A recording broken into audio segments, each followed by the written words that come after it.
You're listening to Power Athlete Radio, a podcast dedicated to empowering your performance every damn day. Join former NFL pro and Power Athlete founder John Welborn as he dissects the greatest minds in strength, conditioning, and more. So whether your goal is to be the hammer, destroy mediocrity, or simply move the dirt, you've come to the right place. Now with the warm-up done, let the gains begin. Hey, Power Athlete Nation. We have an old friend on the podcast today, Mr. Matt Reynolds. I met Matt years ago when he stopped by Power Athlete in Costa Mesa to bang weights and eat pancakes, two things near and dear to my heart. 25 years of experience competing at a high level in strength sports and coaching barbell-based strength conditioning. After earning his master's degree in education, Matt transitioned from the classroom to the world of business ownership in 2008 when he founded Strong Gym. That grew into one of the most successful gyms in America and has led to his transition to online coaching. He's realizing his goal of bringing a boutique training experience to the masses. In this episode, we dive into where he started and where he's going, and it looks big. Buckle up. How's stuff been going, man? How's business and life? Last time when you were there, we were in California. We ended up necessitating a move in late 2016, 17 on the heels of a few things. One of them was some military contracting we were doing, but also nice. Just needing to leave California. Yep. You're in Austin now? Yeah. So we came out to Austin. At the time, we thought we were moving to the country. That all changed when COVID hit and Joe Rogan moved to Austin. And then all of a sudden... Now there's no more country left out in Austin. They basically built 7,000 homes around us, and the city just kind of grew to us. So now we live in like the Newport Beach of Texas. I mean, there's like Lamborghini SUVs and Bentleys and everything around. Well, you probably don't care that much, but I bet it helped the property value at least. Yeah. It put us in a weird position because we were like on like a little 2-lane road, and now it's 4 lanes and there's stoplights and these like massive developments. And so I feel the daily buzz of developers circling, so my neighbor has a horse riding school, and so she's got some pretty nice acreage and a bunch of horses, and hundreds of kids show up a day to ride. So we have that. And then my old neighbor is fucking on the verge of death. So he's old. And this huge, it's probably, let's see, what do we have? We have 16, she's got 12. So what's that? 28, and he's got 40. So it would be close to 70 acres. Yeah, in this like prime area. So I'm sure that these developers are like sharpening their knives, trying to figure out how to put this whole thing together. Which, like when he passes, they're going to be making a hard play for that land. Yeah, and I guess if somebody knocked on our door and offered us something where I could go rebuild, because I mean, Power Athlete, the gym, the shop, house, everything's on one property.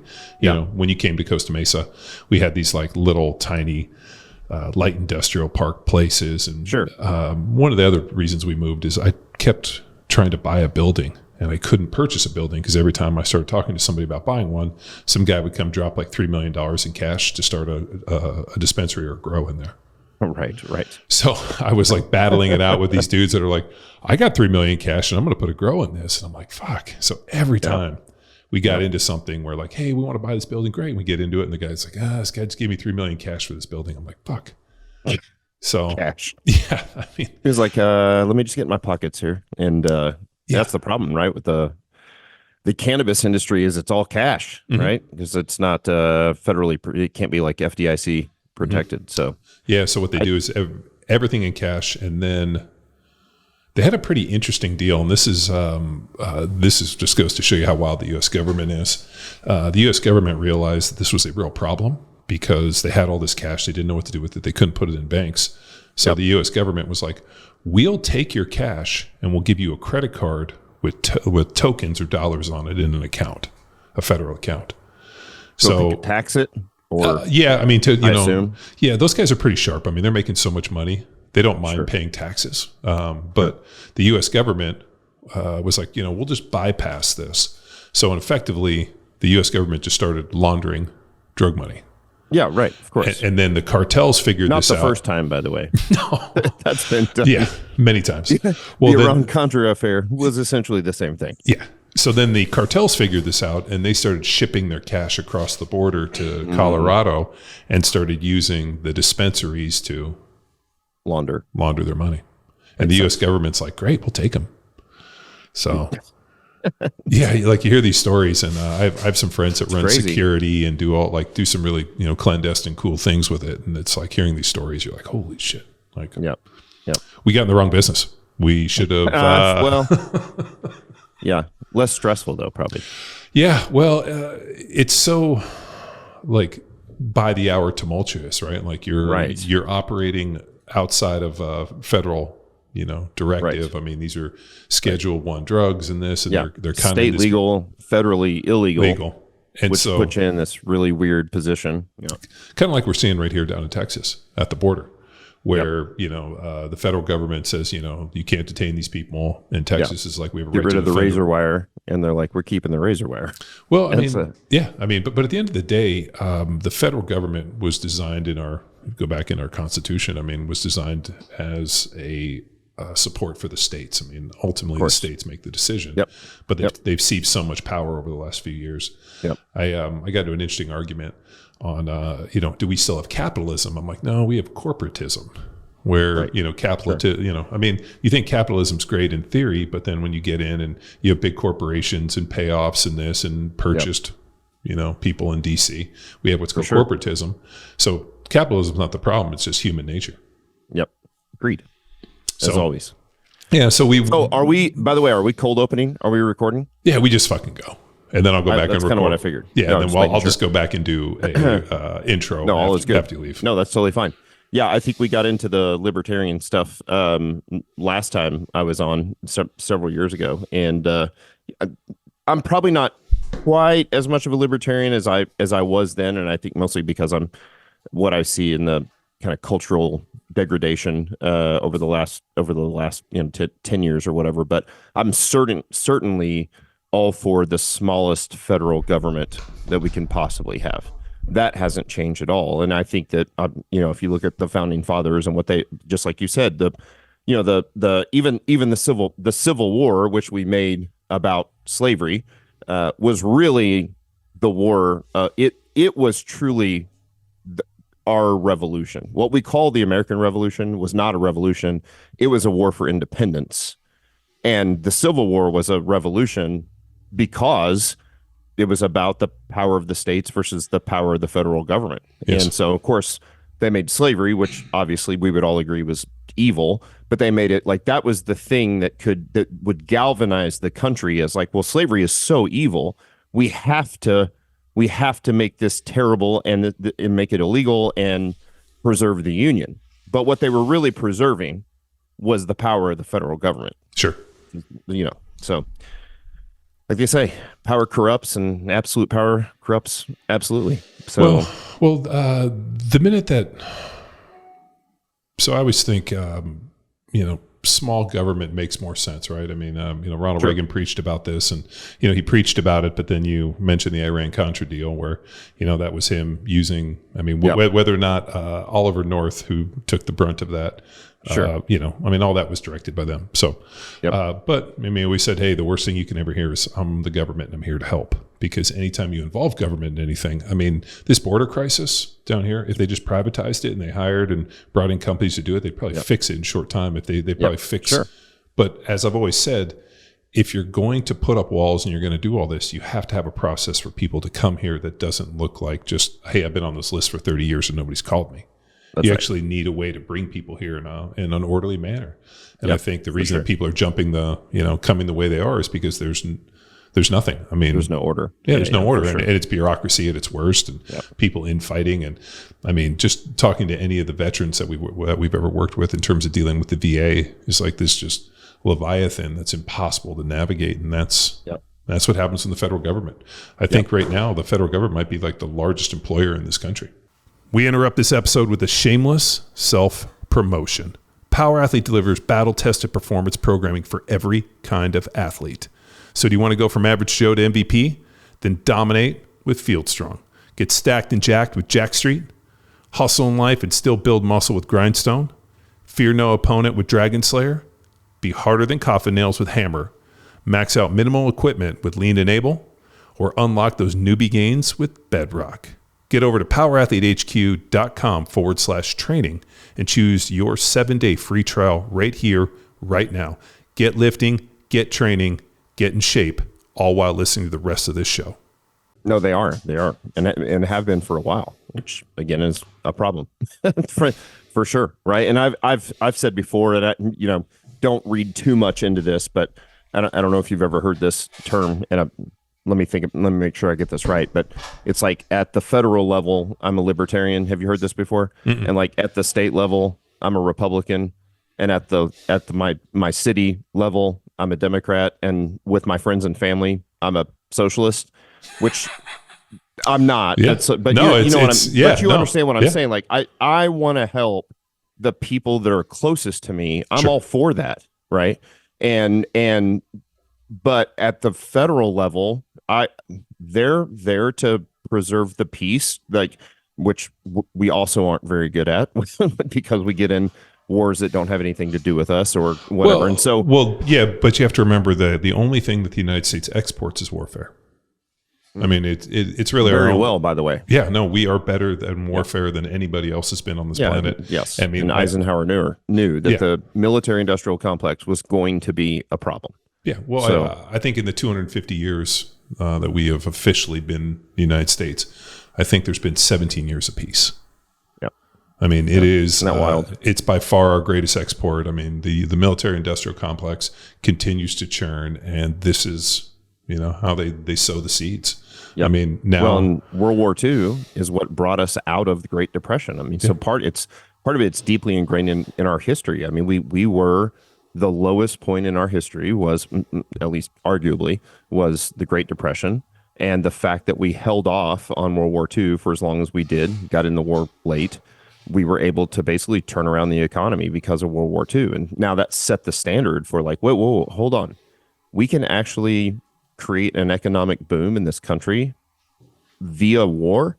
Like, let's do that. Mm-hmm. And it's set the tone. And so now you've continued to see that for years in the Middle East and, in sub-Saharan Africa, and you're seeing it in Ukraine and Russia and, Eastern Europe. And it's like they're just looking for places to, where can we cash checks? And that's what they do. Wars of occupation have always been transfers of wealth. So the greatest theft of the American taxpayer and the greatest transfer of wealth we've ever observed happened, with this war on terror. I mean, can you imagine declaring a war on terror? That's like, hey, we're going to go out and find Santa Claus. Like, how do you know when you find it? How do you know when you remove terror? It's an ethereal thing. Well, it's an emotion. So we're going to fight the war on emotion instead of being like, hey, those are the bad guys. We're going to go out there and we get the bad guys. This is it.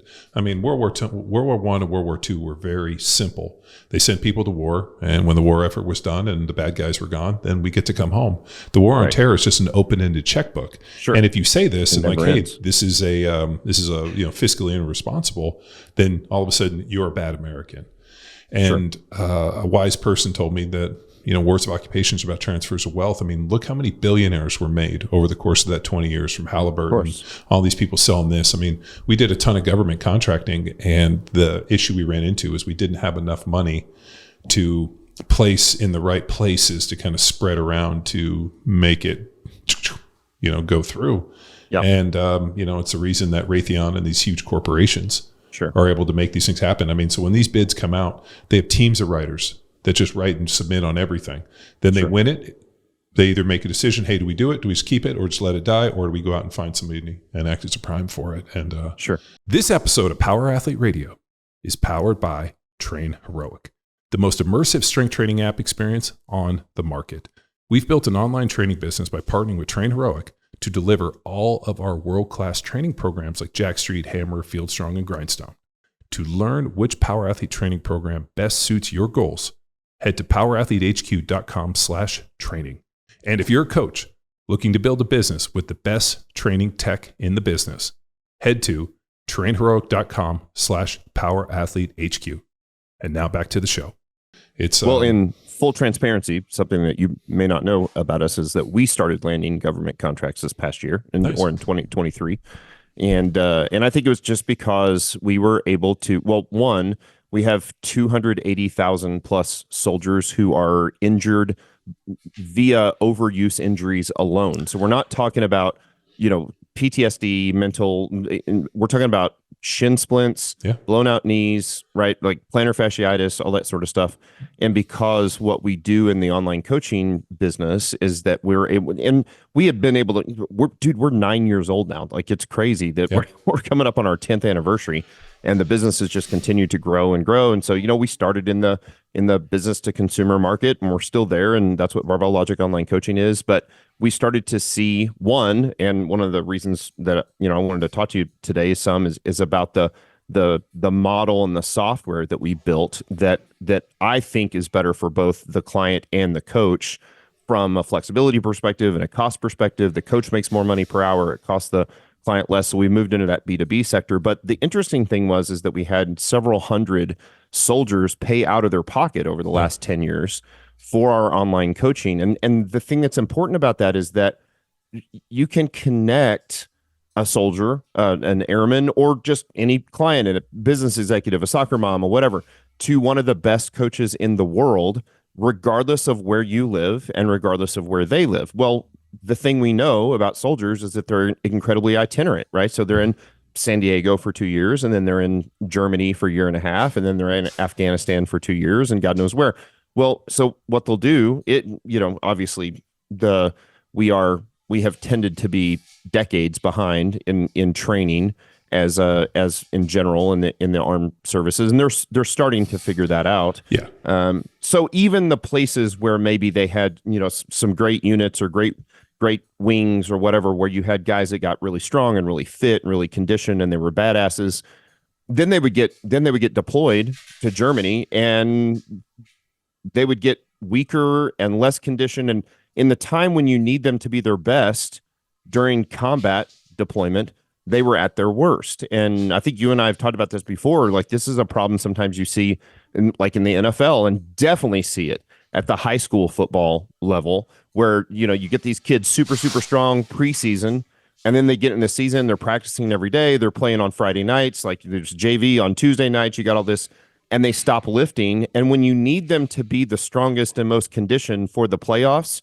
they're at their worst. Sure. And so I think the thing that the government saw for us, because we have great data, we've got a PhD analyst, the guy's unbelievable statistician. So we were able to put together this data and show, look, like, these soldiers don't get hurt.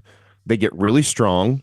They have more, for lack of a better use of the word, like functional strength. Like it's actually the type of thing that you would do in combat. And we all know nobody's ever going to put on a 50 or 60 pound ruck for 10 miles. That's not something that's done in war anymore.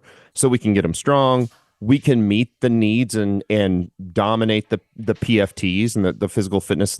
Again, and I would certainly argue that those are underwhelming, but we still can, you've got to be able to check the boxes, and they don't get hurt. And so, the American taxpayer is paying billions and billions of dollars for hurt soldiers who are non-combat deployable. And, oh, by the way, these guys want to be deployable. They want to be part of a team. They want to be part of their unit. They want to be part, and so to not participate is it's a real struggle for them. And so we were able to win in January of 23 a pretty large R&D contract to test out our system, specifically with EOD guys in the Air Force, so the explosive ordnance disposal guys, and that's gone very, very well. The government's offered a big extension to that, and now we are moving into those EOD guys are all in pretty dang good shape. They're not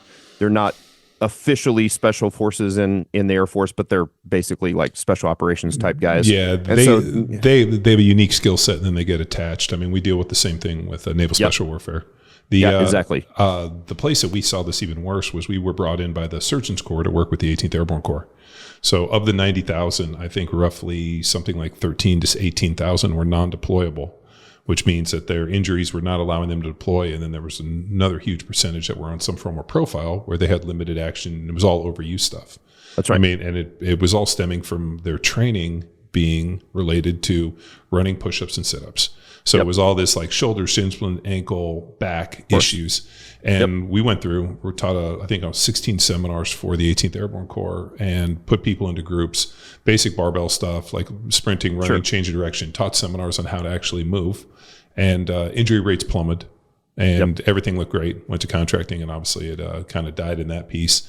And then recently, I was asked to be the keynote speaker for the H2F program out at Fort Bliss. So I got to go out there, and as I was sitting there looking at the program that they implemented, it was very similar to our program, and the guy that was our liaison was now the head of that program at ForceCom. Oh, of course. Right. So, and but they added about 30% too much bullshit, increased the price from 23 million to 31 to $1 billion. So it's pretty interesting doing that job and seeing those individuals, because those are the people that need it the most. And in a way, it's kind of and I know this is kind of a weird parenting deal, but when your kids are little and they don't know any better, it's your responsibility to point them in the right direction. Like, for example, if there's a hot stove there or there's something hot, don't grab that. It's going to be hot. And hopefully they can listen to you. They don't have to grab it themselves. They don't have to learn the lesson on their own. They can learn it from your wisdom. Dealing with the soldiers, they're just there to do what's told. And, hey, this is what I need to do. And then all of a sudden, when you're telling them, hey, these injuries aren't your fault. This is due to poor training. Let's fix all this.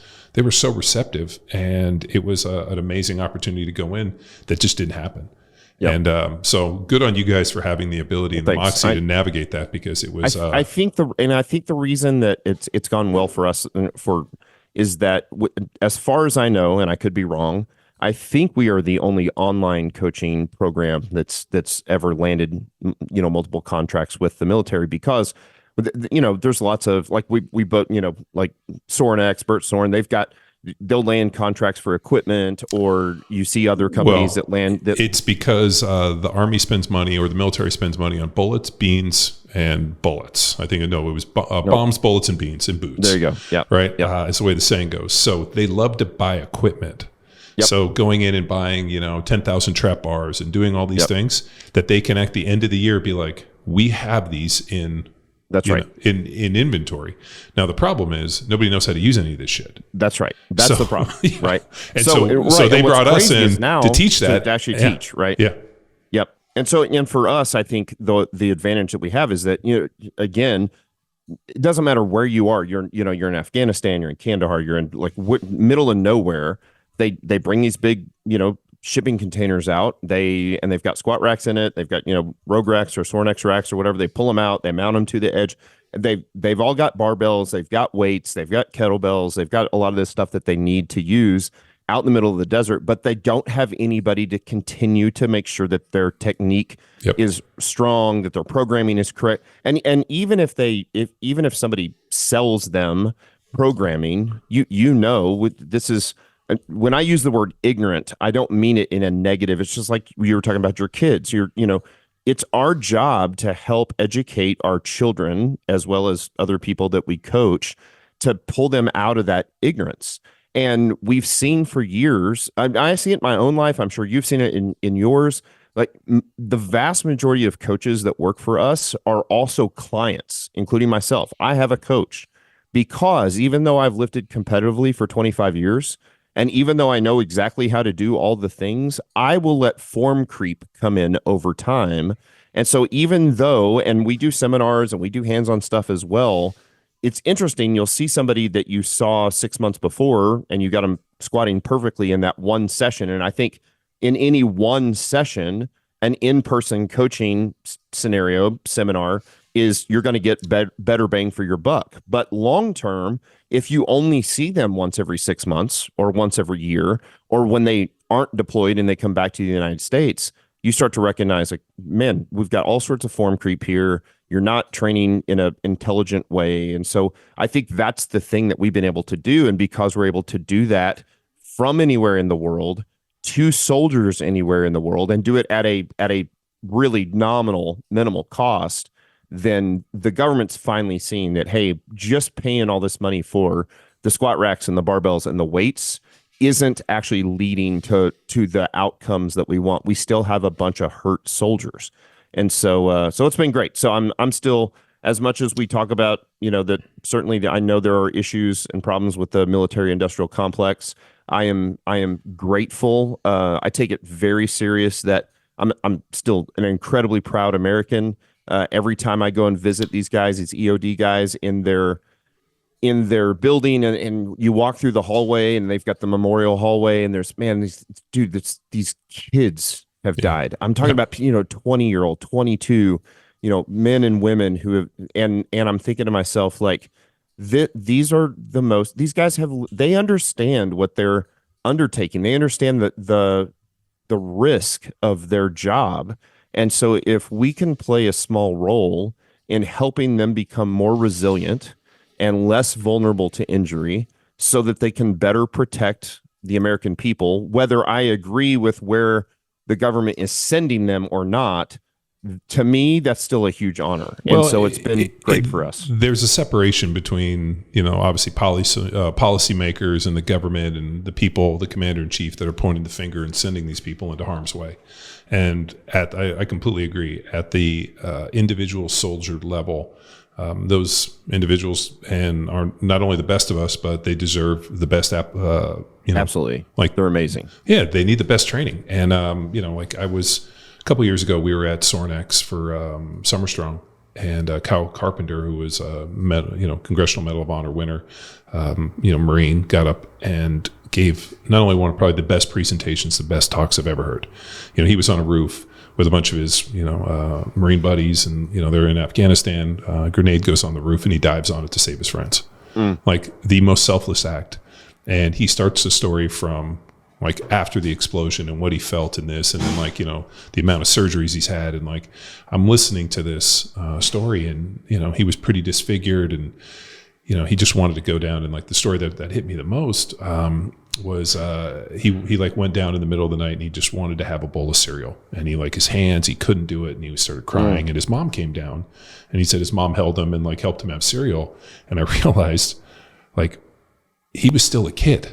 Like he was at his mom's house. It wasn't like he was married and an adult. And this, like, these are the kids we send. We send these 18-year-old kids. That's right. Who gets blown up, and he's back at his mom's house, and his mom's probably our age, and she's over here taking this. And like, it was, that was really impactful, because not only was he probably the most heroic thing I've ever heard, like the most gangster shit I've ever heard. You see a grenade and I'm going to save my friends, fought through it. And like the resilience and bright and shine and just the spark in that kid's eye was like, damn, like I was never so humbled to hear him speak, but also to like, have that moment. So, but every time we go out and we work with the military, and we still have contracts with Naval Special Warfare, and we work those guys, I still think of that kid and be like, this is who we're preparing, and they deserve every opportunity to be the best. And the problem is when these guys are up at the top making policy for hundreds of thousands of people, it's very hard to remember that the training and what they're implementing is helping individuals like this come home back to their moms. That's right. So it's, and I think that's a lot of responsibility. I think for other companies, strength coaching companies out there, or government contractors in general, you recognize that if you wholeheartedly believe in what you're doing, and that there's virtue to it. It's a morally good, and so for us, we've all coached, your team, my team. We've coached for decades at this point. We know how to get people strong. We know how to make sure that they don't get hurt. But I think that what most companies can't do is cross the chasm to write the proposals to make sure that when it gets in front of the policymakers, that they can see the value in what you're doing. And one of the places that I've just been incredibly blessed over the years is that I have this incredible team. Man, I couldn't write those proposals, but my editor-in-chief is an attorney.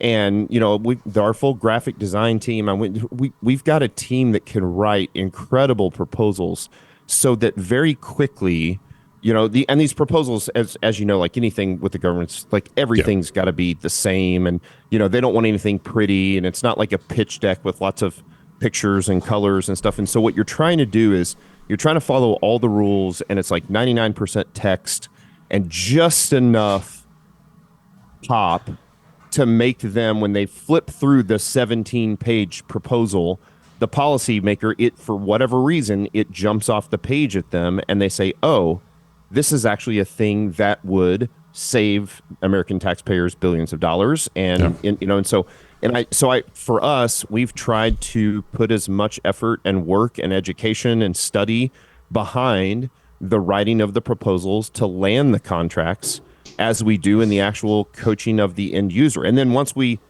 get the contract, then what you're doing is you're really selling buy-in to the end user. You've got to get the buy-in. And that isn't a 17-page document that looks like a white paper. That has to be these, again, you're talking to kids. You have to get them excited about being badasses. And you also have to get them to believe, and it should be accurate, that you are an expert in the field. And so they see you, if they see you as an expert in the field, they trust that you know how to get them there. They're excited about the program. They're excited about the technique breakdown that you're going to give them regardless of where they're stationed in the world. Then you get the end user. So you almost have to break this up from a government contracting perspective into two steps. Step one is, can we write the proposals that get to the policymakers to actually get them to sign off on this and say, yeah, this is worth it. And then two, once you do that, how do you get buy-in from the end users? And both those are a challenge. Yeah. But man, we've learned a ton. And again, it's a huge honor to be able to work with those guys for sure. Yeah, it's you're right. I mean, the contracting piece, I know when we submitted these massive contracts, I mean, you have not only, I mean, that's great that you have all this stuff in house. We brought in contractors and people that, not only help you write the proposal, but then the people that do all the editing and this, I mean, putting all this stuff together and then putting it through. Yeah, we have one of those too, a consultant that. Yeah. Yeah, because they know how to dot the I's and cross the T's. And I don't think you can win those without those type of people. I mean, they can't even be submitted without those type of people, because there is a very specific format in which it has to be written. And, and there's people like, these massive kind of defense contractors have teams of these guys. Of course. Like they might have 50 teams of 5 guys, and every guy has, like the head guy, the writer, and they have all different pieces. And what happens is all these contracts get released, and they just kind of divvy them up. They submit on everything, and these guys and that's their full-time gig. They got to have all these. Well, they've got it down to a science. And you talked about like Raytheon or Lockheed or and even lately, I think SpaceX is starting to figure that kind of stuff out too. That's like, look, there's a lot of money to be made here, but it's going to require, there's a lot of human capital that has to go into this to build out the science of writing these proposals. And you're right. So I think for our company, I think we've got a leg up. There's probably a moat for us at our size and valuation now that's beyond most strength and conditioning companies. And of course, we are a tiny speck of dust compared to the Raytheons and the Lockheeds and the SpaceXs out there in the world. And so luckily I'm not selling rockets, and so, we're in an interesting space in that, we did kind of that light side or the white side. I mean, like big Army, and we've done that. It's a lot easier for us to kind of operate on like the other side of the house in terms of, special operations commands, just because it's a lot more strategic and a lot more pinpointed. And, we worked with those guys for a long time. So that's a much easier contracting process, because normally what they do is they go out and they get, they'll reach out to people and ask for 3 or 4 bids. We submit, we've done it before. And then, now all of a sudden they, and then it's best practice and this and best value, and know how to navigate that. But those big ones, those are, that's why these companies reach out and they submit on it. Then they come and, they act as a prime and bring in people and contract people to come in and execute this stuff. For sure. So For sure. It's a lot of money to be made. It just, like, having kind of navigated, you realize that it's just a black hole that they throw money into, and whether or not, programs work, whether or not they did. I mean, we got reached out to, I think it was somewhere in South America, and they had purchased something like 100 beaver boxes, which are these kind of, conic boxes, 20, 40 foot, full of equipment. They're kind of modular. They pull apart, they open up, you mount the racks. They did not have anybody to certify them on how to use them, so they could not cut the locks. Oh my God. And then the soldiers finally just cut the locks and started pulling it out. And then command said, you don't have a certification to be able to do this. So they reached out to us and were like, hey, can you design us a certification so that our guys can open the boxes and start set up the thing? Yeah, to set them up. And I was like, yeah, I mean, we can do whatever you want. We're pretty agile. And then as we got into the pieces and, hey, like, what do you need? Let's get into this. They just took the boxes back. Yep. So all of a sudden they just loaded them up on a boat and they weren't there anymore. And the guy's like, we missed our window. So it's so frustrating. You would think that they would just open the equipment and be like, hey, go figure it the fuck out. You guys are this, but it's not how the U.S. military works. So it's interesting to say the least. Yep. So, yeah, but I do think that as the old guard continues to retire out, that I think it's getting better. I'm also an optimist. I think that there are that old style of what we need to do is just, put on the Sophie shorts and go run 50 miles a day and throw on the pack. And they are realizing that that's not a smart way to train. But until that old guard that really loves to just go out and run all the time or ruck all the time or do whatever the thing is and get the overuse injuries, until they actually retire out and the younger guard comes in, then we're not going to see widespread change. We've seen obviously updates to really all of the armed forces in the United States with their PFTs moving a little more towards strength. And we know, trap bar deadlifts that, our wives could do for, 50 reps, no problem. So it's not exact, but it is one step in the right. It's an incremental step in the right direction. And so for us, I think, I think over 70 years ago, you can't really see it on that wall right there. I have John F. Kennedy's, The Soft American, that I think came out in 60, I think it was 61. Yep. But read it many times. Yep. As I was asked to go speak at the War College on PT tests and really how like the Army kind of got into this. And in World War I, we pulled kids off of the farm and we sent them to Germany and sent them over to Europe. We didn't really give them any training. We just pulled these kids out and they were all pretty fit, pretty strong. There were no deployments. They literally got on a boat, went to Europe and said, you don't come home until, the Fuhrer's gone or the bad guy's gone. Sure. And these kids could dig. They were, pretty fit. Yeah, they were hard workers. Yeah. I mean, we pulled them off the farm. All of a sudden, World War I ends. We send the kids back. Not all of them go back to the farm. Many of them stayed in the city. And then when World War II hits, they put out a draft, and something like 70% of the first call-up were actually non-deployable, that were not able to meet the physical standards. So we had a huge issue. We go over, we win the war, and then they came back. They said, what are we going to do? And that's when the PT test came into it. And one of the original doctrines within that first PT test also had training, said, and it was pretty wild. Actually, the original PT test and the original training doctrine that they put out, if we had just stayed there, we would have been fine. Right. And we continued to move the goalpost. Yeah, we had to. But one of the statements that I heard was training for war training for sport is training for war. So that was one of my presentations, because they had intramural football games and rugby, and they played all these different sports. Sure. And they felt that playing football and these different sports that they put together prepared them for what they needed, running here and doing this. And the training programs were actually fairly good. I was looking at these 1940s, 1950s training manuals. I was like, shit, if we had just stayed there. But then all of a sudden we get into the 70s, gets into jogging. Next thing, jogging becomes a big craze. It's too difficult to do this. And now all of a sudden we get into the PT test in the 80s, which was, being able to run 2 miles and push-ups and sit-ups. Yeah, it's specialized, the PFT for soldiers, just the same way that we've seen the same problem in sport with kids, right? With and I don't know if you remember Tom Myslinski writing his master's thesis on the development of the Russian conjugate system. This was posted on Elite FTS way back in the late 90s. Yeah. And he talked about how the Soviets for years, they had all their kids do all of the things. They all played soccer, they all did gymnastics, they all swam, they all did calisthenics. It was dancing. That's right. Yeah. All the stuff. And they what they found is they would actually get often beat by the Western countries in the Junior Olympics because they wouldn't let them specialize until later, and so they held them back, and they just kept giving them this broad amount of motor pattern development, and they were they just became better and better athletes, better and better athletes, better and better athletes, And then at 17, 18, depending on what the sport was, obviously gymnastics, it's, I don't know, 13 or 14. But for Olympic weightlifting, it was like 17, 18. It wasn't at 13.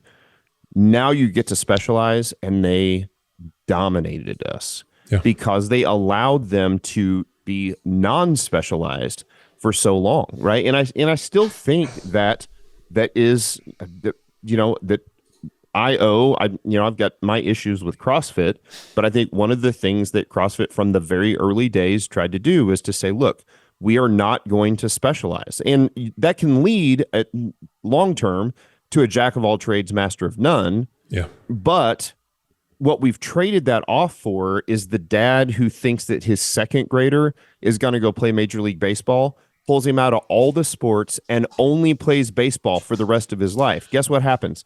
Kid either gets hurt, blows out his rotator cuff at 15, or just burns out and decides he hates it.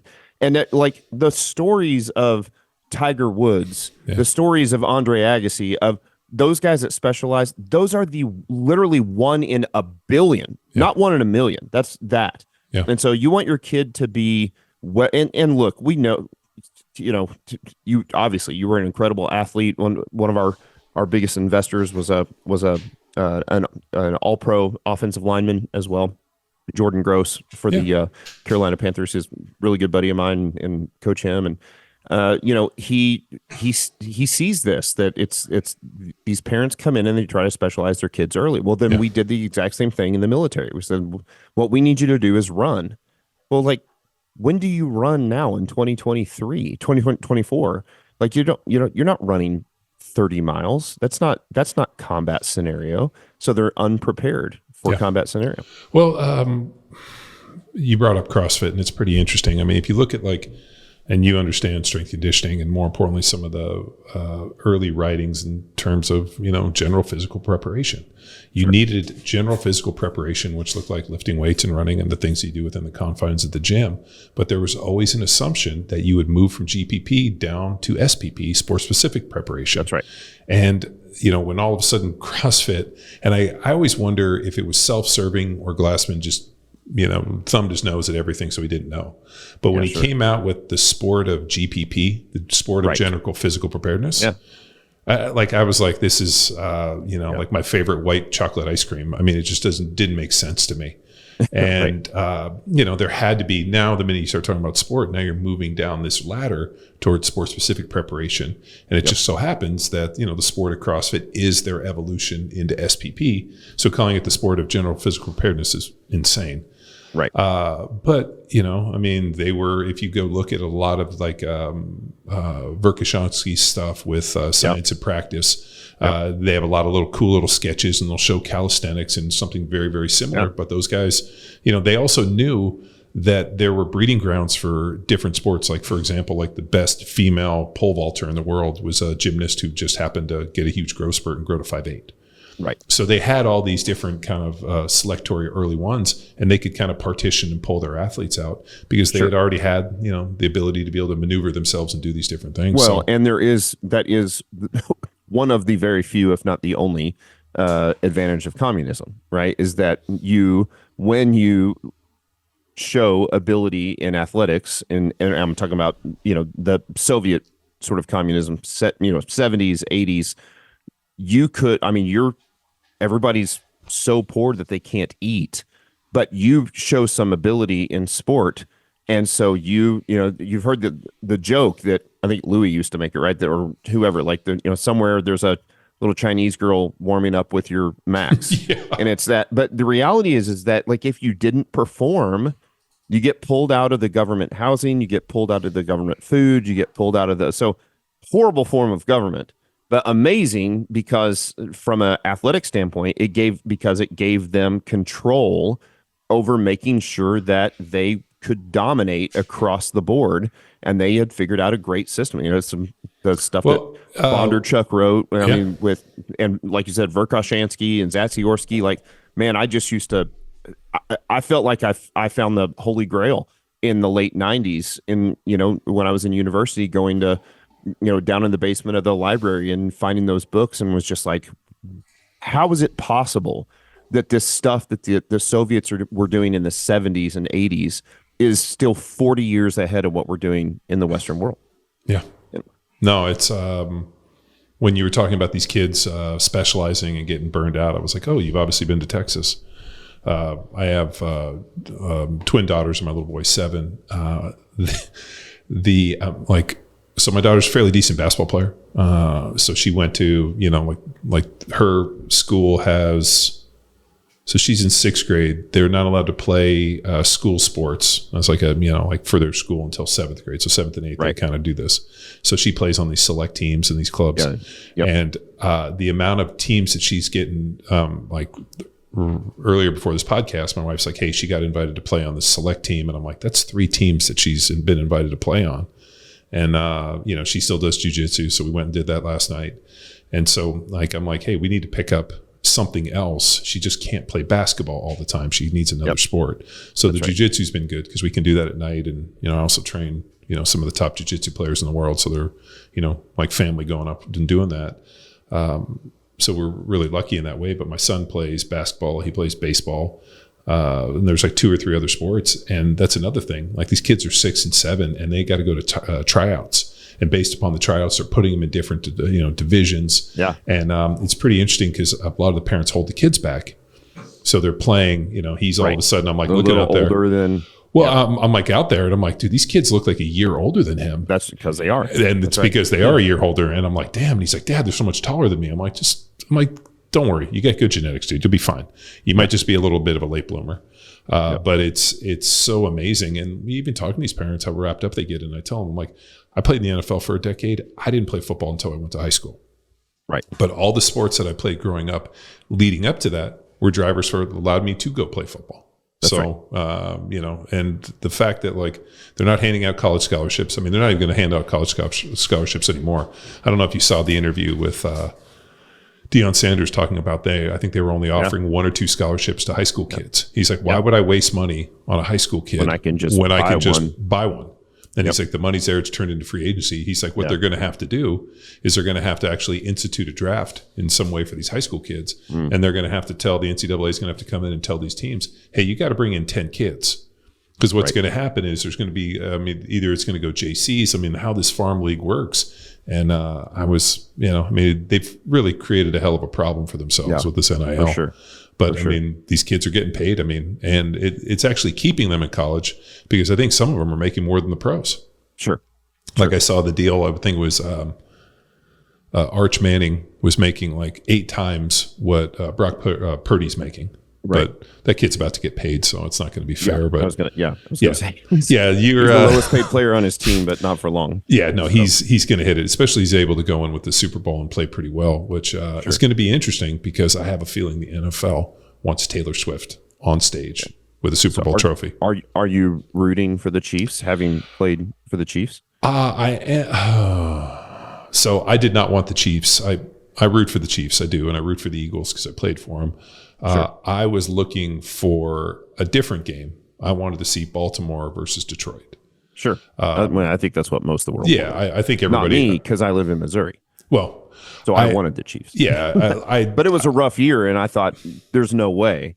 It's the Chiefs played terrible throughout the season, but then they figured out when to turn it on. Yeah, you can't count Andy Reid out. He's been there so many times, and that team is already, pretty intact with their core players. Already won 2 Super Bowls. So I think Patrick Mahomes has been to 6 NFC Championship games in the last 6 years. AFC hasn't every single year as a pro. The guys made it to the championship, to the AFC Championship game. He's a pretty good player. That's insanity. Yeah, pretty good. We talk about the players in the NFL in the United States are the best athletes in probably the world, but certainly in the United States. That guy is maybe the best, or certainly in the top handful athletes in the entire NFL of all the other best athletes in the world. Yeah. What a weird feeling that would be. He's special. He is special, for sure. Did you see the play where he got taken down from the back? And he peeled himself back, and I was like, "Ooh, shit! He's gonna blow his knee out." And he somehow kicked his leg around, rolled over, and got out of it. Yep. And then they were showing some stuff. I guess he does this in his training, which is so full of shit. I saw that too. He practices for this sort of thing. No. They showed him doing a back bend, in yoga.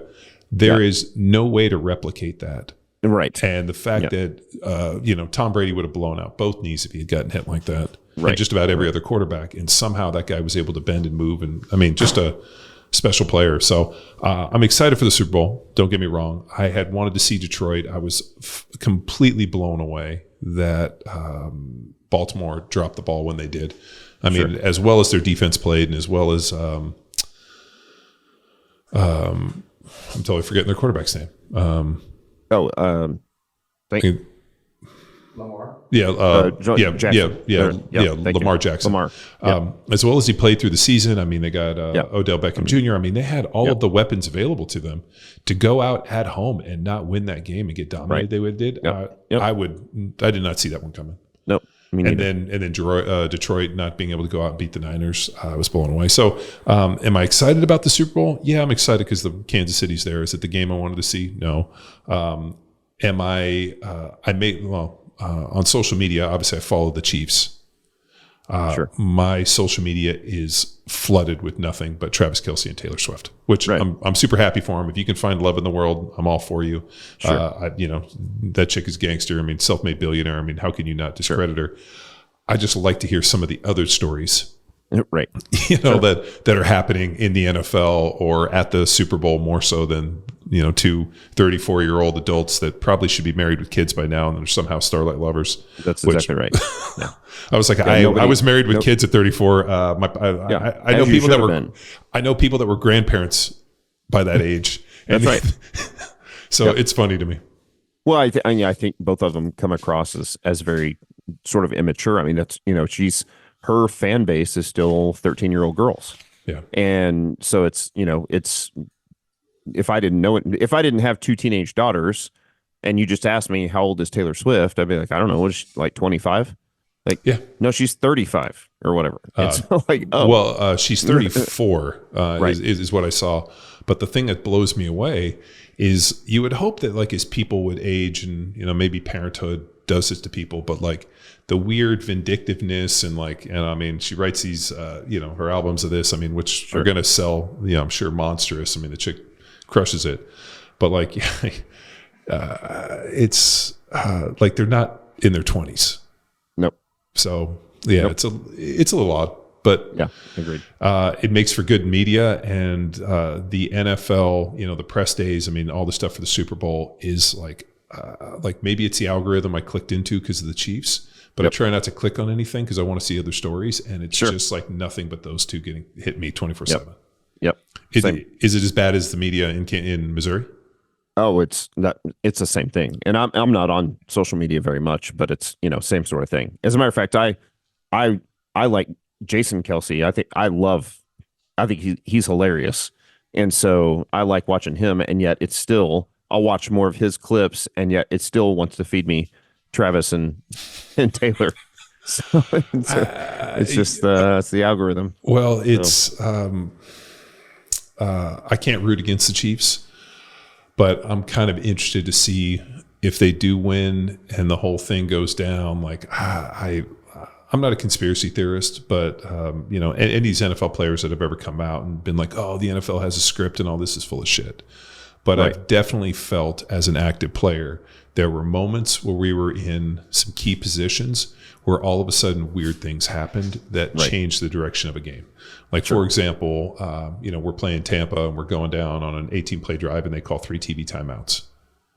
Like shit like that, where you're like, what this doesn't make any sense. Or you'll get like a weird penalty in this, or, all of a sudden you get 2 back-to-back penalties. And it just felt like there were these like I don't know what the word is, like almost like the hands of fate, where they go and they like, cards stacked against you just a little bit. Yeah. Like they flick a butterfly and next thing you know, a nuclear reactor blows up.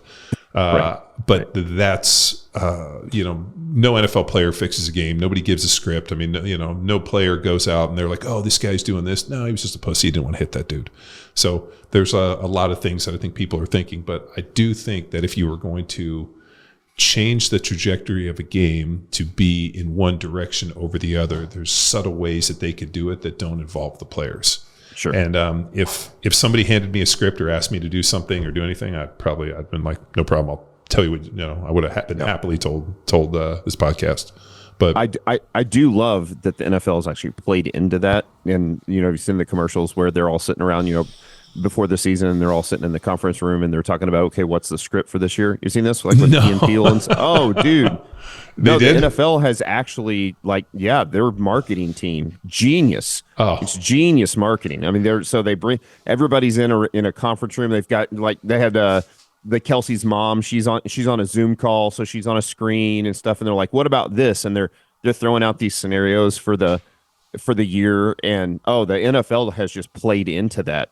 They're like, "Hey, let's use it." And so, which I think that's genius marketing. Yeah. So we can play into this. Yeah, no, I didn't even see that because I've probably just been so flooded with Travis Kelce and Taylor Swift. It will be interesting that will absolutely be in the commercials next year. That they did this in the beginning of the season, so it's always like during preseason, during like training camp, as you're getting the build up into the season.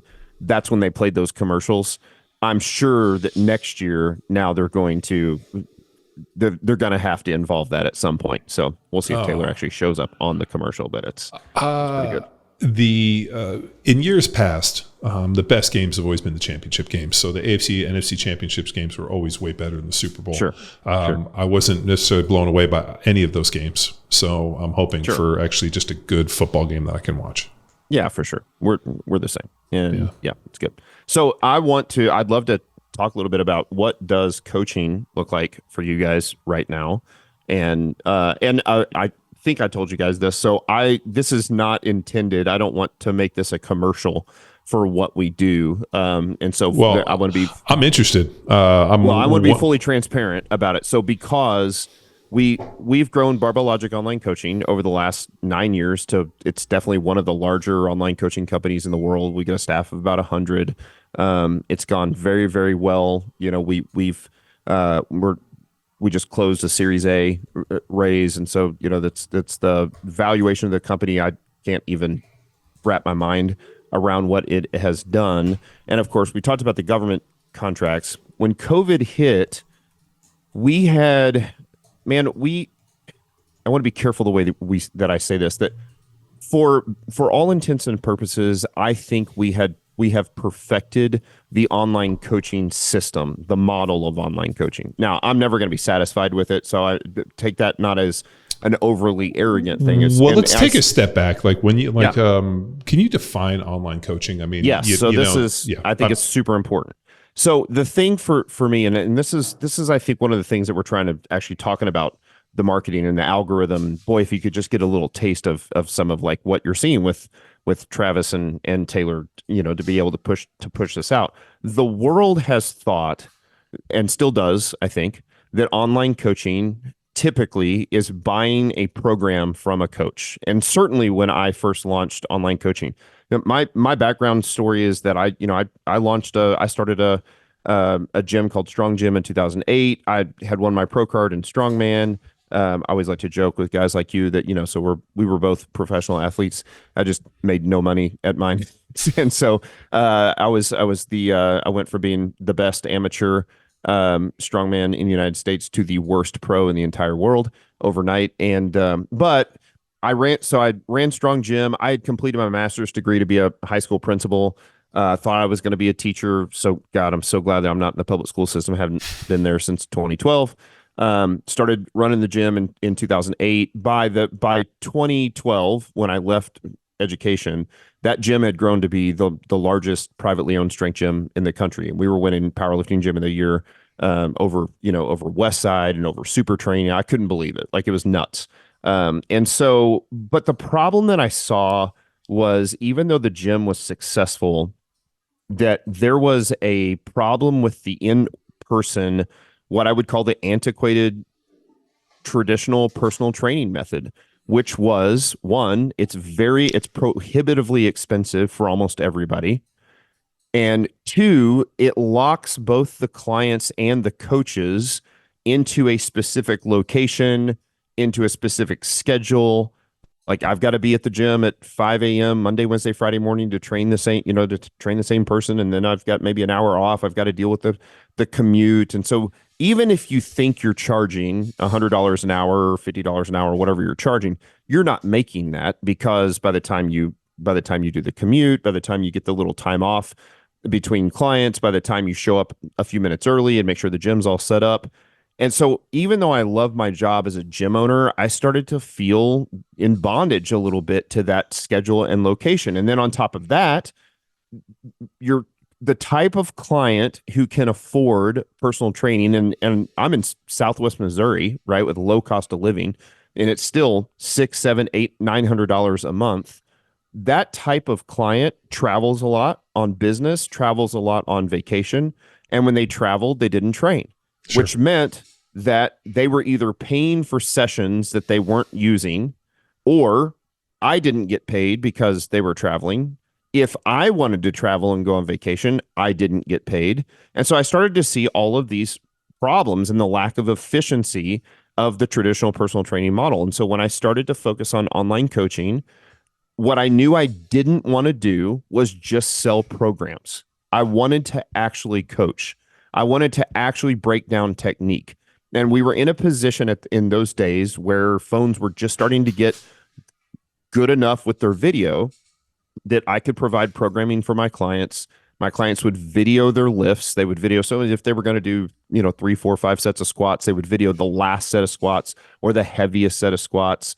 I would teach them, send them videos on where to put the camera. And so they would video that, they would upload it. And this is back before we owned our own software. In the old days, we're using, Google Sheets and a forum, and they're uploading Sounds it to super YouTube, hacky. YouTube, Yep. it was, this is 10 years ago. Yeah.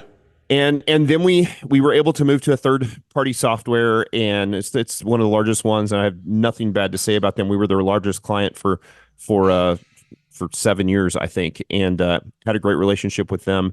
But the problem that we saw there was that we had built our reputation on not just high quality programming, but actually building relationship with our clients in the same way that you would in personal training, except that while that, let's say a typical client training session takes an hour, I can break down that entire workout in 4 or 5 minutes, and I can break down all their technique.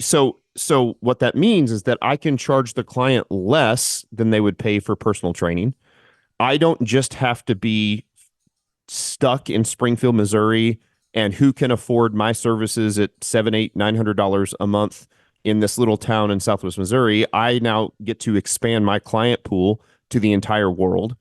Clients that are looking for good coaches can be connected to expert coaches all over the world.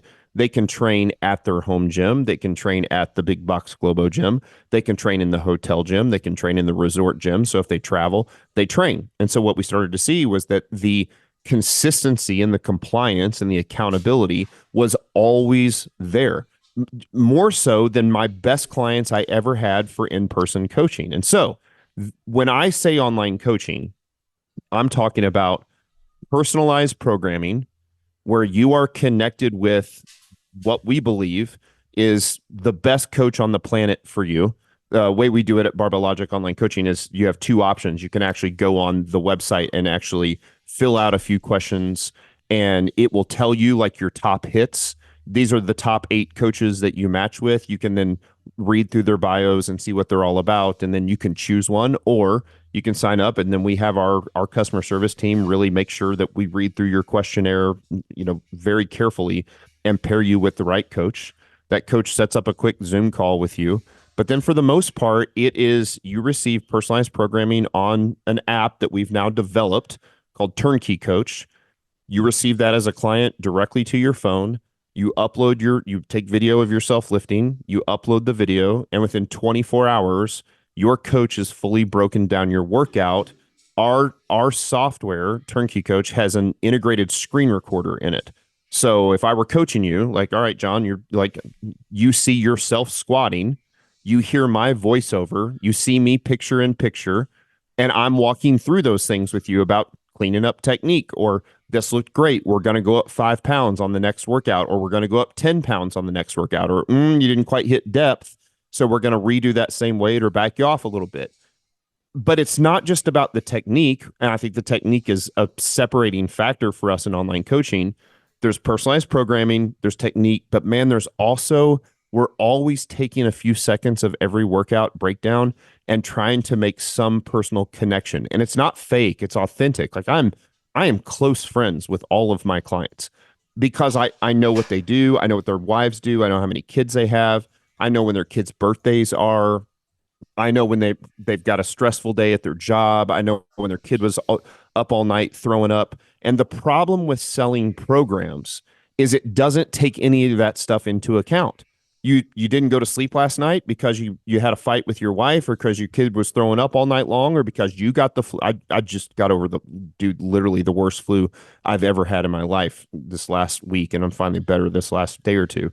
Those programs don't take that stuff into account. So I think quality online coaching is very personalized programming, is connected with the perfect coach for you, includes technique breakdown and relationship building and trust, which we gain by making sure that our clients see us as having ability, integrity, and benevolence, that we actually care about our clients. Now, here's the thing, and then I'll let you ask questions.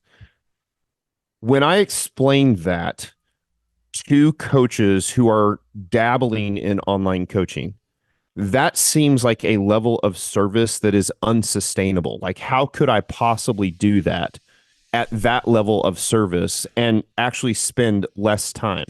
But what we found is that because of the efficiencies that have been worked into the software, my COO and project manager was in lean manufacturing for years, and we have spent hundreds and hundreds of hours and millions of dollars making sure that the software is so efficient. Like we'll have our coaches literally take their cell phone, shoot over their shoulder, and we'll look at every piece of wasted button typing. It took an extra click here, get rid of it, so that our average coach at Barbell Logic makes over $300 per hour. And at Turnkey Coach, we started licensing out that software after COVID and all the gyms closed down and you had personal trainers didn't have clients to train. We recognized that we had this great system of online coaching that could continue to build the relationship with their client, and the client could get charged less, had the flexibility to train anywhere they wanted, and the coach got paid exponentially more per hour because it only took them 3, 4, 5 minutes to break down a video. So now you don't just have 10 clients on your roster. We've got coaches that have 60 clients on their roster and are working, they're making $125,000 a year, working 90 minutes a day. And it sounds so ridiculous, John. It's like when I talk about it, it feels like it's a multi-level marketing sales pitch scheme. I don't want to buy your Amway. I don't need any Amway. Right. I'm good. But that is the middle of the bell curve, right? Yeah. And for us, we try to take an attitude of abundance here, where it's like, look, there are billions of people that need to get stronger, billions. And if we can help connect other good coaches out there with their clients and let them give their keys back to the gym, that doesn't mean that we don't want people to ever in-person coach. I think that's in-person coaching is still great. The software works great for that. But to have the freedom to go to Mexico with your family and break down videos for your clients for half an hour, watching the sun come up, like that is an unbelievable life. And the client gets the same thing. Like they get to train so I've got tons of executives.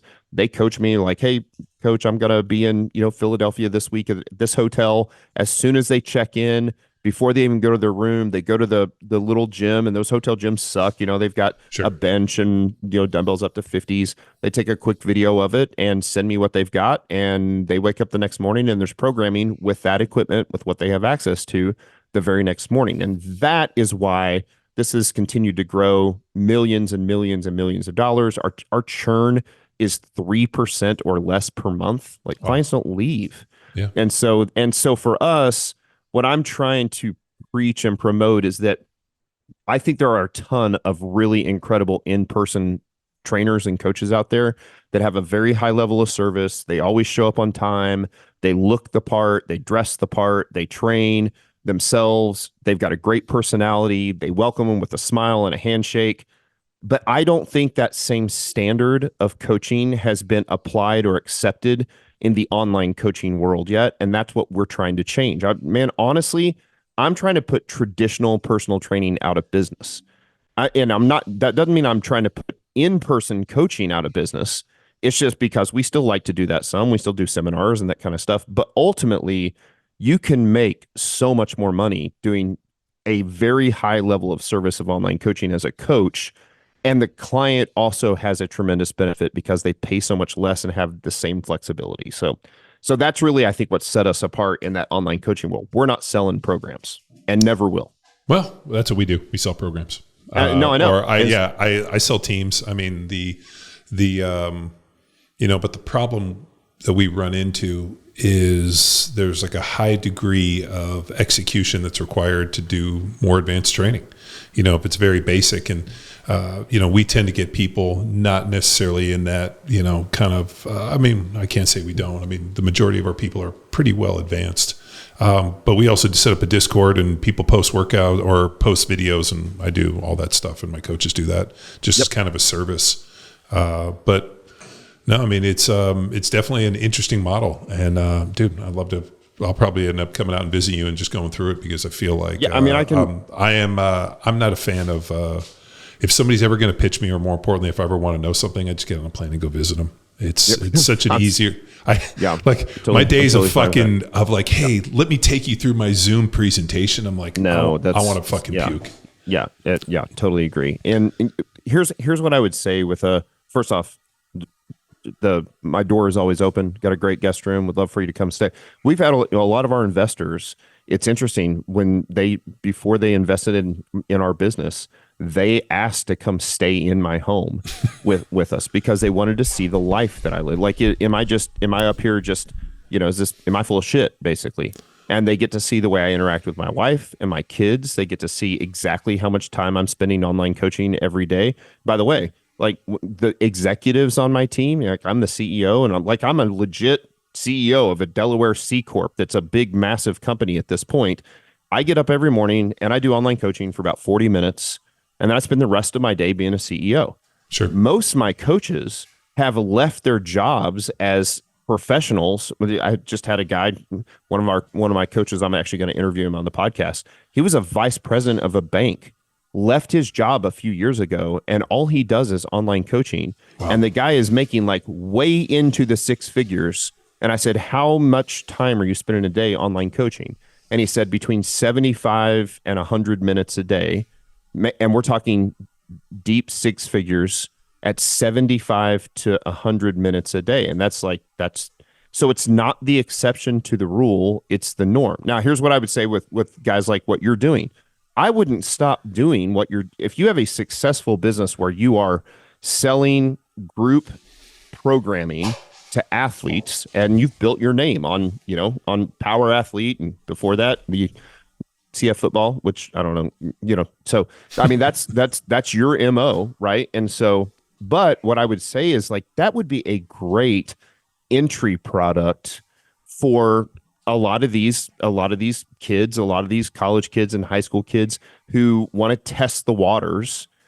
You can still absolutely offer programming itself or programming only, or maybe you break down one video a week, but you have an easy buy up for these athletes who want to take it to the next level and go, okay, the buy up is, X amount more, and you get unlimited breakdowns. And then what it adds to your workflow is on average 15 minutes a week per kid. That's it.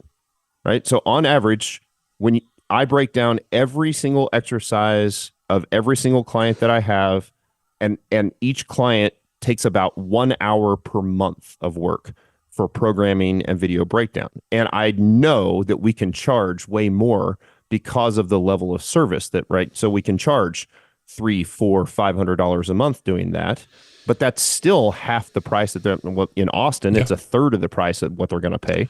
for personal training. So, even if you go over and let's say you were to go drop in and watch personal trainers, and I've done this because, we've trained at commercial gyms, the level of expertise and the quality in which they're getting is fucking dog shit. It's awful. Yeah. I mean, it's just not good. And the reason being is not a lot of people are skilled at lifting barbells. So what they do is they just gravitate away from them. But the fastest way to drive adaptation is by either finding somewhere, whether it be a barbell load or, some of the density stuff we do that involves living, as you know, within strongman, heavy and awkward objects, but you still need a level of strength that's usually developed with the barbell to kind of progress into that type of stuff. Absolutely. But I mean, for the professional Brazilian Jiu-Jitsu guys, they come and they train with me 3 days a week. And everything is monitored, programmed, and work through everything in real time, because that's the only way that I can actually get the result that I'm looking for. Of course. And one of the issues, and I think what you're doing is incredible for customer retention. So, I mean, if you think about like, hey, okay, so you're following this program, and we don't have a very high churn rate. I mean, the people that tend to follow our programs tend to enjoy them.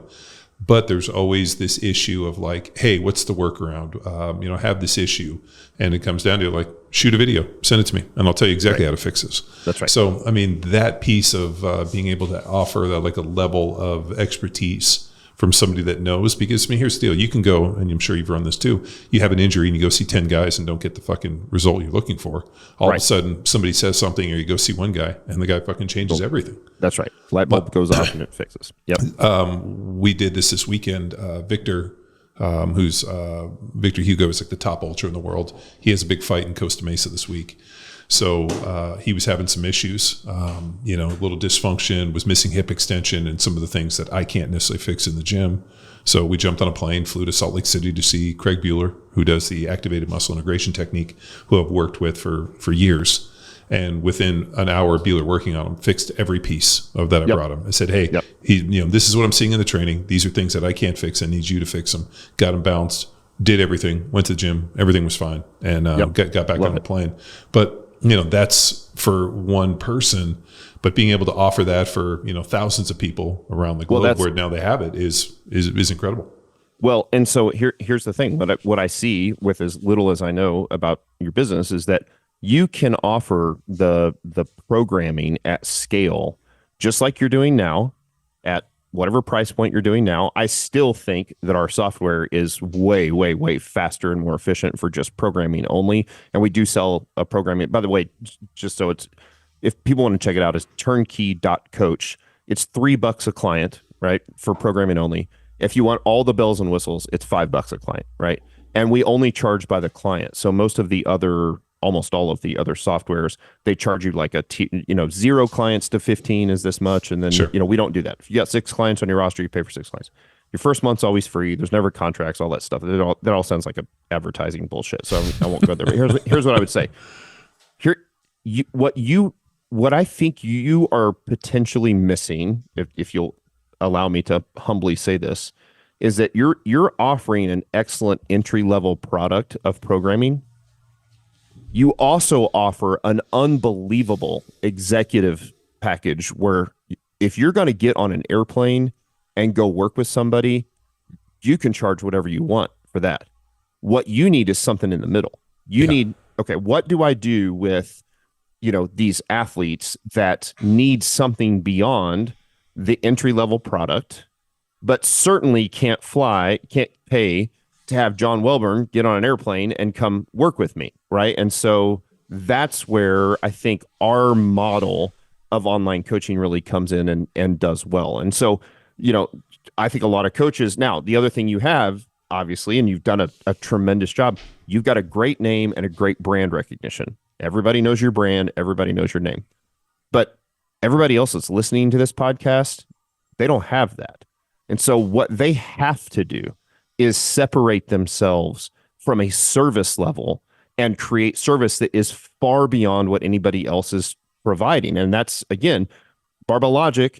We've got a pretty good following, a pretty good name, but I have really tried, and I think you do this as well too, just because you've been a professional athlete. But what we do is not based on the cult of personality of Matt Reynolds or Nikki Sims or anybody else. Like, Like, that's how you drive up the value of your business. It's not about cult of personality.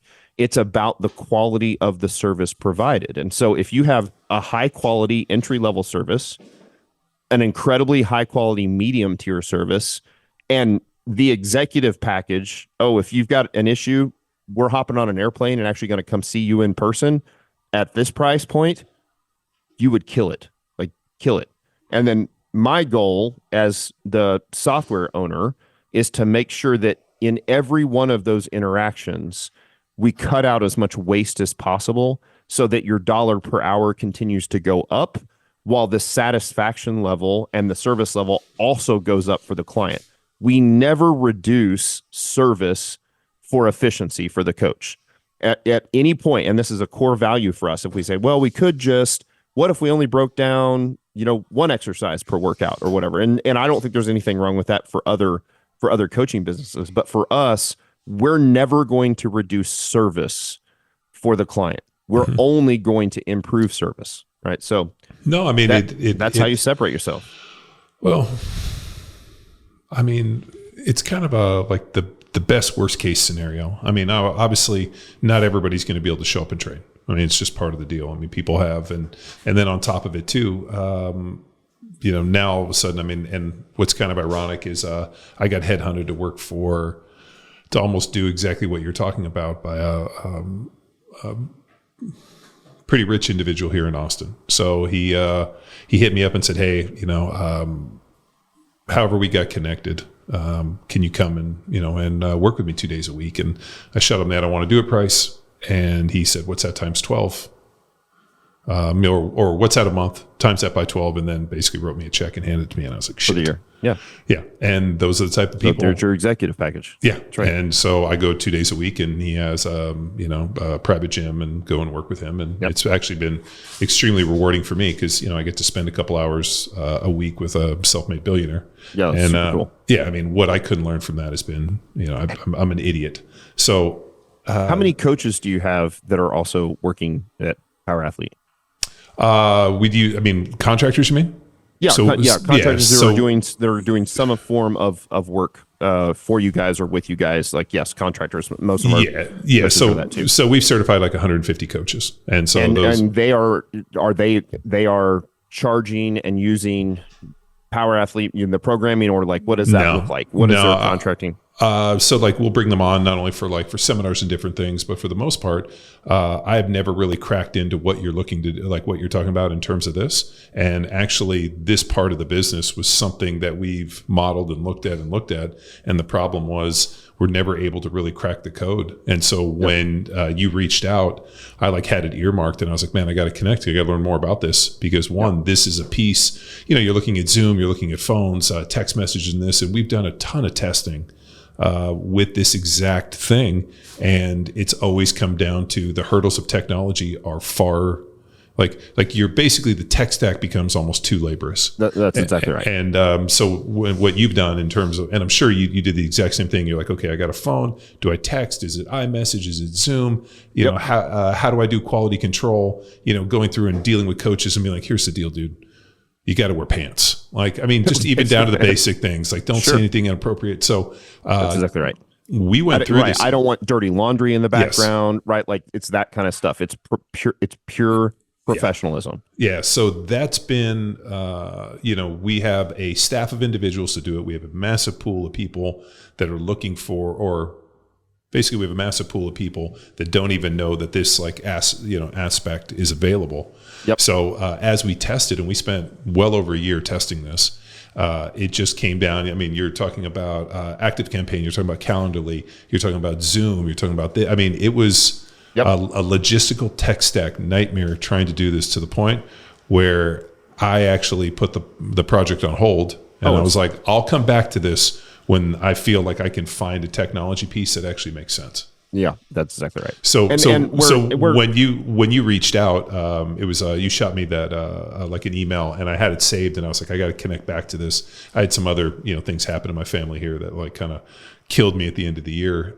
But that's when I reached out, and I was like, man, this is an interesting piece, and what you guys have done in terms of creating technology. Because here's the deal, I'm sure as you've done market analysis and looked at all the different competitors in this space, and in terms of online programming, program delivery, and what you're doing, nothing is ever 100%. And then you get into this and you're like, okay, this is what it looks like in my dream state. Now I got to find somebody to build this. And now I'm dealing and I'm, leveraging contractors and bringing this in. And, we've gone down the road, went down the road many times to look into like our own technology and our own app in this. And it just always looks like a absolute clusterfuck. I did a, call the other day with a friend who does online training, built the app. I mean, they are, 95% way, and all of a sudden they get hit with a massive $200,000 bill and the people are holding hostage and now it's in arbitration. I mean, it's like, I listened to this and the technology piece and crossing that hurdle and getting it done. And then, now you have iterations and you have this version and fixing never done. It's never done. It's always in this constant state of dev. There's always a feature roadmap that always, and because technology is advancing, and that's, and we held off a long time as well. Like, so, some of the third-party programming software that, again, everybody that's listening knows of the big ones. And the first reason we started to make our own, and we knew that it was going to be a big jump, was because what we were using didn't automatically track metrics. We want every metric tracked. And I'm not talking about like 1 rep max on, the big lifts. I mean, I'm talking about chin up PRs. I'm talking about, barbell curls, PRs, 3 sets of 8, 3 sets. That doesn't matter, right? Weight, waist, alcohol drinks per day. All, we do nutrition, we do all that kind of stuff. It auto tracks all of that stuff. Nothing has to be manually entered in. So that's the first reason we built it for us. And by the way, it was never meant to go to market. Like what we're talking about right now was only supposed to be for us. Sure. And then once we got that automated metric piece put in, then you really got to see this, my product manager and his background in lean manufacturing come out and go, you know what? I can really start focusing on reducing waste now, so that the efficiency of this goes up. So here's what that looked like. We focused, because it was never supposed to go to market, we focused on UX, on user experience, so that it worked really well first before we focused on UI, which is, for lack of a better term, prettiness, how pretty it is. Sure. Most softwares do the opposite. So that stuff in the App Store, they want it to look pretty so that somebody buys it, but then churn is incredibly high because the UX sucks. For us, we started with the UX. It works unbelievably well. And now for the past 6 months or so, we've been able to really start focusing on UI so that it also looks beautiful. It's white labeled. So like if you had this software, it's not like turnkey coach software by Barbell Logic online coaching. It's Power Athlete. It's white labeled. It looks like yours. Which is classy. Because at the end of the day, to really establish and build a brand, I mean, you need to be front and center. And that's exactly right. Yeah, and there's kind of a growing up phase, I think. Man, it's been awesome, and it's been great because the online coaching business, Barbell Logic online coaching, the B2C business, has been very profitable over the years, and it was able to build the software. And so rather than having to go to investors and say like, hey, I need it, we've spent about $2 million on the software. We were able to use the profit from the B2C business to build out the software for us to use, and then recognize that this is a real asset that other great coaches out there need with Turnkey Coach. And it's called that because it's turnkey. Like the point is, so not just a fancy name. Not just a fancy name. Yeah. And it's white labeled. You can change the colors. You can put your logo on it, all that kind of stuff. But the idea there is we handle it's payment processing. We handle the payment processing through the software, but you get all the money. Like the money doesn't go to our account and then we hold it for a few days and then. But like it's just like you use in Venmo or Cash App or PayPal. Yes, right? It's all effectively through Stripe. Like you own the credit card. So now these are your clients. They're your clients. Yeah. Yeah, right. I just want to make sure, right? They're not Barbell Logic clients. They're your clients. And so then you just get charged based on how many clients you have at the end of the month, on your roster. It's that simple. If a client bounces a credit card, even though they're your clients, we will actually reach out to try to get it to go through. Because we've got great systems and standard operating procedures. Most coaches want to coach. Most coaches don't want to do the admin behind running the business. They don't want to have to go that, sending that awkward email of, why did the credit card balance? Was it insufficient funds? Did it expire? Was there a security issue? Like, we handle all of those things. It's turnkey so that the coach can do what they do best, which is coach. And so it gives them their life back. And so again, that could be a coach that's got a gym, or, and you're at the gym 50, 60 hours a week, and the only way to scale is to go to 70 hours a week. Like, nobody wants to do that. You could continue to own the gym, give your clients 24-hour key access, hold coaching hours, 2 hours a day, 3 hours a day.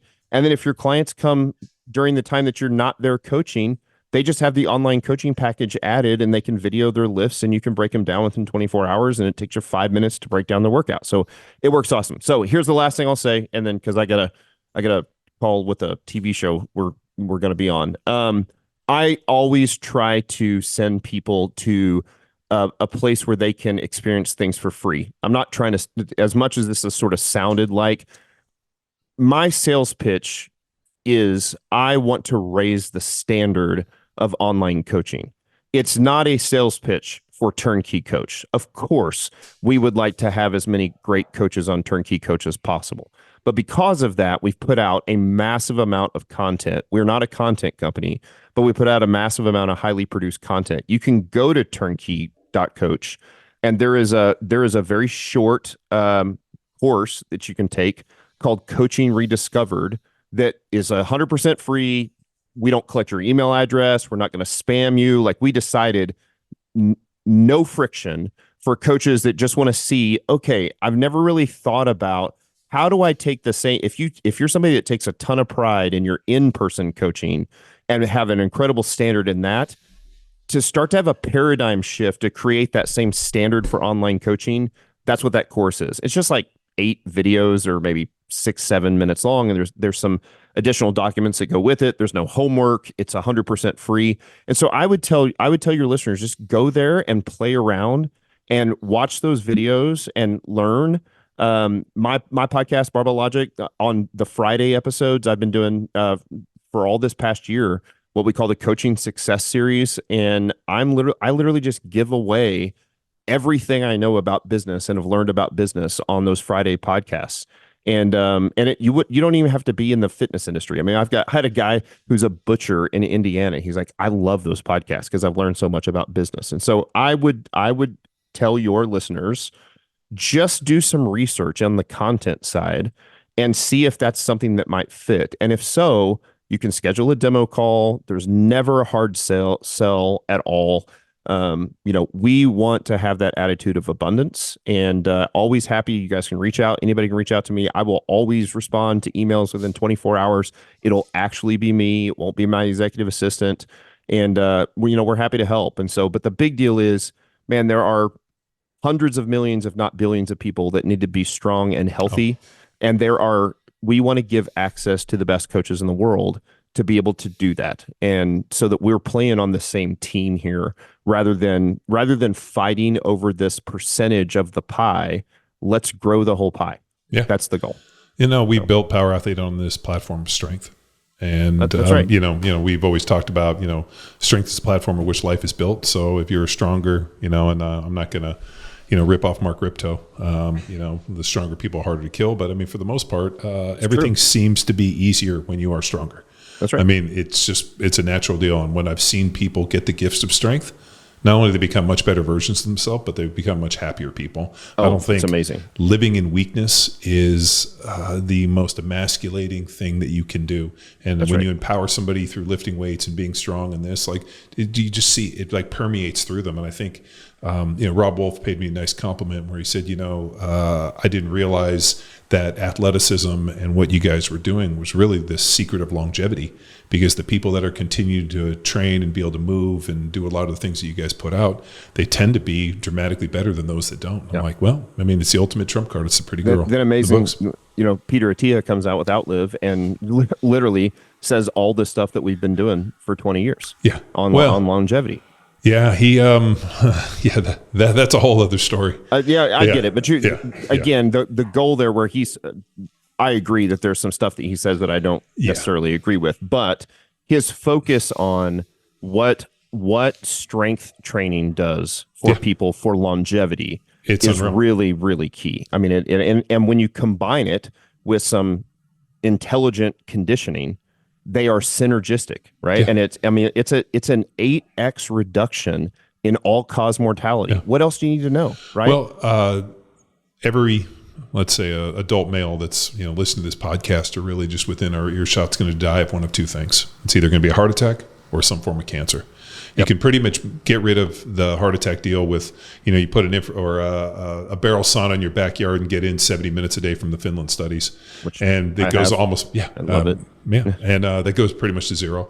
Now, all of a sudden, the greatest form in fighting cancer is exercise. Right. Tom Incledon has a ton of research that talks about, strength training and this. I mean, developing killer cells. I mean, it's really your greatest ally in fighting off cancer. That's now, all of a sudden, you may still get cancer. But the chances of you beating cancer, right? It also is going to reduce the chance that you get cancer. But if you get there's, and we get back to this libertarian thing where it's like, like where are you sourcing your food? What does your diet look like? That's right. Are you, getting testing done so that you can identify environmental toxins that you might not even know you're exposed to, which, when you talk to Tom, he's like, I have a lot of healthy people, young people that are getting cancer because of what's in the environment. But the problem is we know if it's there, we can mitigate it, we can deal with it. But if you don't do the testing, so I think there's a roadmap for it. But dude, I know you got to bounce. Amazing conversation, dude. Huge honor to have you. I'd love to have you on mine soon as well and talk business. Let's we'll follow up after. I'd love to let's find a time to hang out together and just do some business brainstorming just for fun. I think it'd be a blast. Yeah, no, Phil, who does our merch, is actually in Kansas. So as you said, southern Missouri, I'm like, ooh, that's my old stomping ground. That's that's really close. But also in the wintertime, I certainly don't mind coming to Austin.